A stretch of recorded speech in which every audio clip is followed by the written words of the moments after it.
What's up, guys? Fun with Knives back again. I got a fixed blade review for you guys today. We haven't done one in a little while. I've been doing all sorts of folders from different brands. This is the RSK Mk6 from CRKT. It is a Doug Ritter design. Little backstory on why I bought this knife. I've been on the search for a good EDC fixed blade for a long time now. I found the Azula 2 and the CRKT Pangolin to be my favorites. And then this one popped up and it was right in the size range I liked. I know it is marketed as a survival fixed blade, a small one at that. But I was like, I think I could make that work, especially with its carry options, which we'll talk about.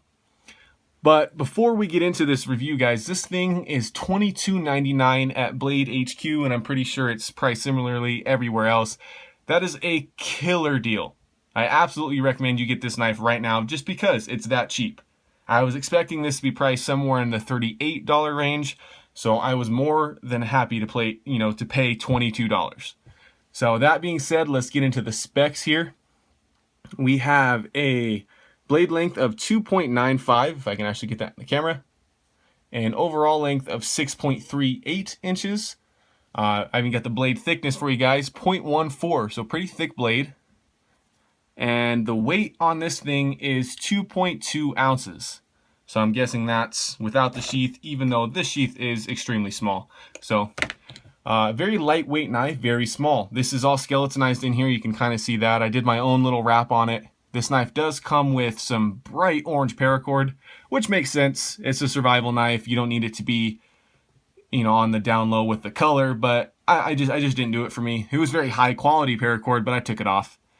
But this is skeletonized, that's why it's so light. And we'll move into the blade here, guys. So this thing is 8CR13 MOV, full tang construction. This whole thing's stonewashed too.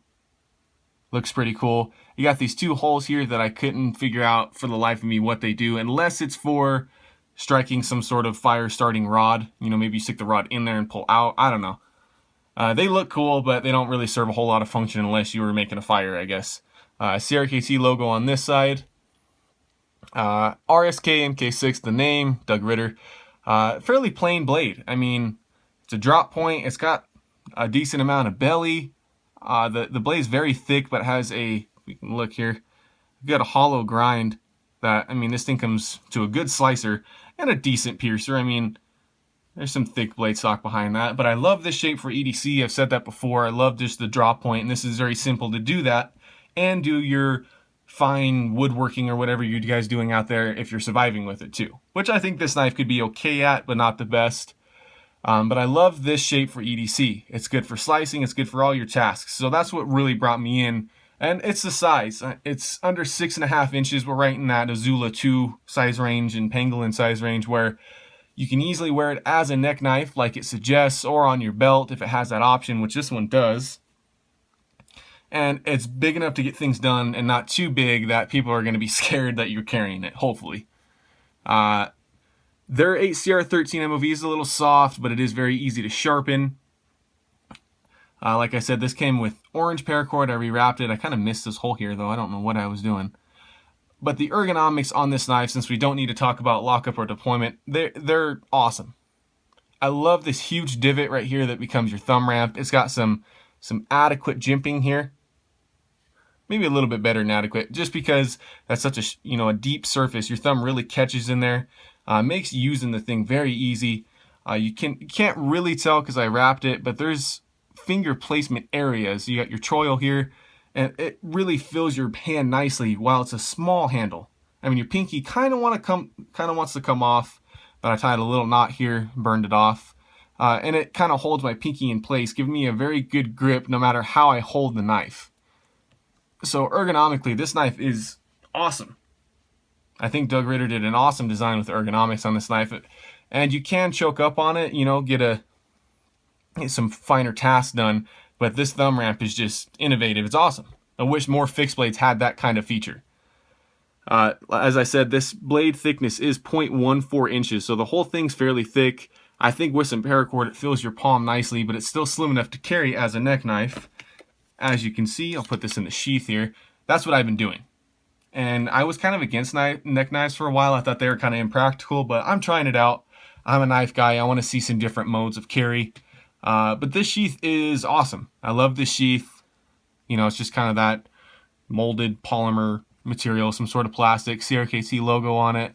You got all sorts of holes in it for lashing points if you want to put it on your backpack or your gear, you know, or run paracord through it, whatever you want to do. There's all sorts of points to lash to. The detention in the sheath is really weird on this knife though. The knife kind of comes in at an angle, you can see that. It doesn't really click in, it just kind of slides in, but it's pretty solid. I mean, there's no wiggle, maybe just a tiny bit if I do it hard. The detention's not great, but I don't really have a worry of this thing coming out. And it's the weirdest thing just because I have a lot of knives that really click into their sheaths hard. You can hear them, they click like that. And this one doesn't do that, and I'm okay with it because it kind of comes at an angle, so this fat blade stock kind of catches more than anything, really. So the sheath is good. I love the belt clip that come with this knife. It is super simple, and you know, you can put it in a variety of ways and wear it, you know, scout carry or tip up, tip down, and your belt just slides through there. And one good thing too, if you guys carry this knife how I was carrying it, just like this, you can carry it right in front, you know, right in that kind of center line position, and it kind of moves with your belt, so you can sit down without worrying about it, you know, the handle stabbing into you. So this is awesome. It's just a great sheath system. It's nice and simple. At 22 bucks, I was expecting kind of a crappy sheath, but this belt loop is awesome.